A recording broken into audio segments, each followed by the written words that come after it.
До прес-центарот на ВМРО-ДПМН е стигна прашање, би сакала да го прочитам и да дадам одговор на истото.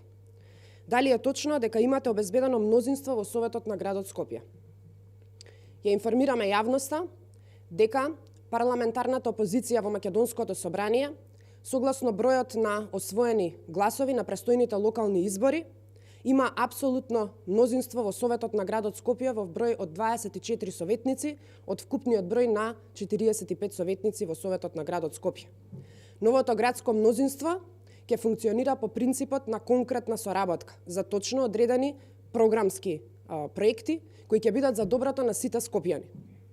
Со ова сакам да обзнаниме дека владината коалиција СДСМ и ДУИ ќе бидат опозиција во градот Скопје. Следуваат многу подобри денови за сите скопјани во сите општини. Благодарам.